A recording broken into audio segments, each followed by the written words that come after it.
Well, a day after defending against a massive Iranian ballistic missile attack, Israel is now saying today it will retaliate, and swiftly. Prime Minister Netanyahu met today with Israel's military and intelligence leaders. An Israeli official tells NBC News that their response to Iran's strike will be larger than the retaliatory strikes we saw Israel launch back in April. Speaking to reporters, President Biden reiterated Israel has a right to respond. Support an attack on Iran's nuclear sites by Israel? The answer is no. I think there's things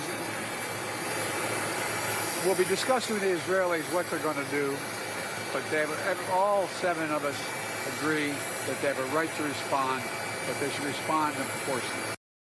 Joining me now on set is Ambassador John Bolton, former national security advisor to former President Donald Trump. Ambassador Bolton, thank you so much for joining me today. Really appreciate it. Glad to be with you. Let's start off by talking about this moment, this escalation between Iran and Israel. By all accounts, Israel's made it very clear they plan to respond to Iran's attack. What do you think Israel's response should look like? What are you hearing about what it might look like? Well, I think you have to look at this in the context of the overall war since last October the 7th, where Israel's been fighting on a number of fronts and now, for the second time since April, confronted by Iran directly. I think that Israel should look at a series of targets, but they should be very significant targets, starting with the Iranian nuclear weapons program, including its oil terminal facilities on Karg Island and a couple of other places, the ballistic missile program, and significant military installations. Do you think that that is a high likelihood that Israel will target their nuclear program? I think it's very likely that the nuclear program could be a target for several reasons. First, this is something that Prime Minister Netanyahu, beyond any other Israeli politician, has recognized as the existential threat for Israel. And I think people should understand that with now 300-some ballistic missiles having been fired at Israel since April, they have to worry that the next time they see a ballistic missile aimed at them, it could contain a nuclear weapon under a nose cone. So that is a motivation to solve the nuclear problem now. And you say there's a high likelihood. What gives you that level of confidence? Well, I think that given what Israel has been through for the past year, given the pressure that's been put on it, given the fact that President Biden went out of his way to say publicly today he didn't want Israel to target the nuclear weapons in Iran, indicates that they're worried that that's about what's going to happen. I think Israel would be perfectly justified to do it. I've thought for a long time that nuclear weapons in the hands of Iran was a threat to the United States.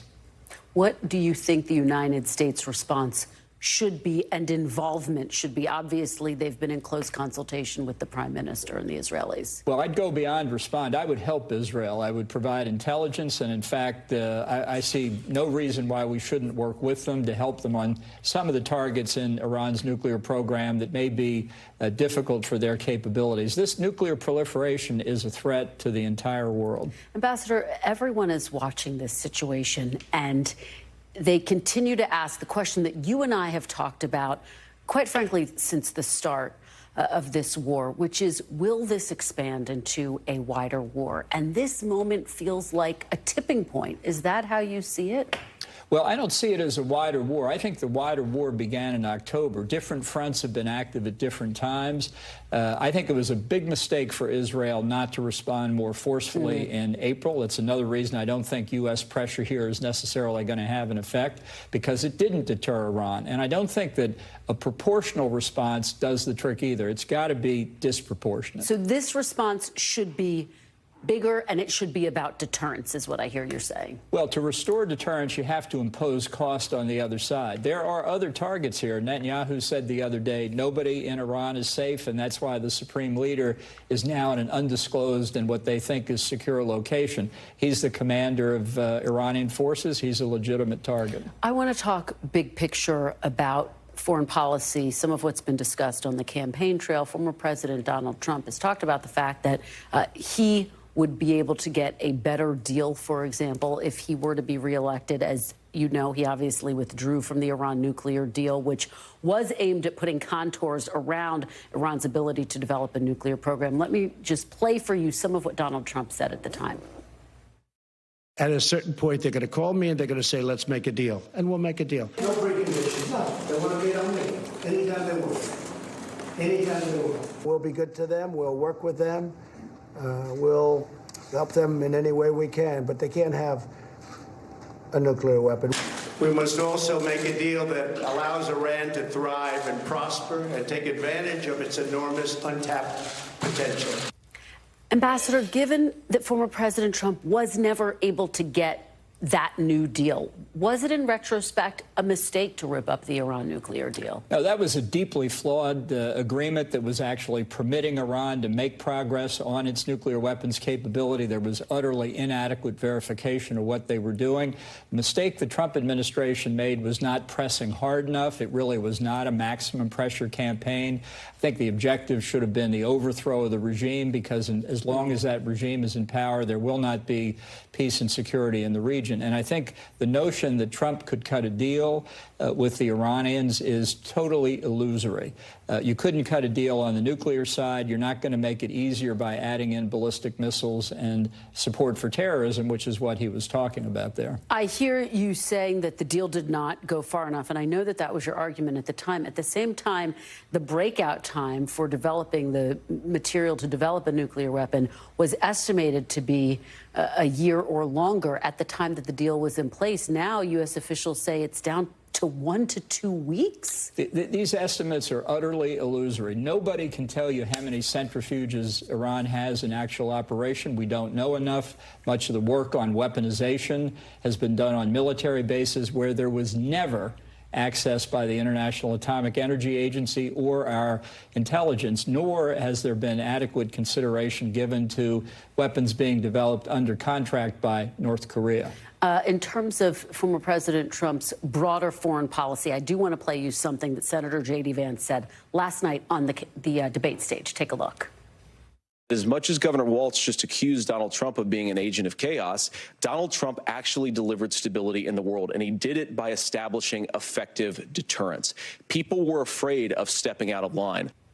As someone who actually witnessed the administration, the Trump administration from the inside, do you agree with that statement by J.D. Vance that Donald Trump actually delivered stability in the world? No, he didn't. That's what he claims, of course. But having watched Xi Jinping and Vladimir Putin and others with him, I think they thought he was an easy mark. Remember that COVID basically took 2020 out of operation for the entire world. We don't know exactly what would have happened. And things do develop outside the domain of the United States that we can't control. This is a typical Trump effort to pretend that he has the solution when he has, I can assure you, no idea what to do. Well, let me ask you, because I do have to ask you one political question, if you will allow it. You have said that you will write in Dick Cheney's name for president in this election cycle. As you know, the former vice president has come out and said that he plans to vote for Vice President Kamala Harris. Are you still going to write in Dick Cheney's name? No, I'm in massive indecision now. I will write in the name of a Republican conservative because there isn't one really on the ballot, but I haven't decided. I'm not eager to have any implication that I'm endorsing Kamala Harris. I don't think either one are qualified to be president. So just to be clear, you're no longer writing in Dick Cheney's name in the wake of this revelation that he's going to vote for Kamala Harris? You know, sentiment may yet persuade me to do it, but I think it's unlikely. All right. Ambassador Bolton, as always, really appreciate your insights. Thanks for being here. Glad to be with you. Thanks for watching. Stay updated about breaking news and top stories on the NBC News app or follow us on social media.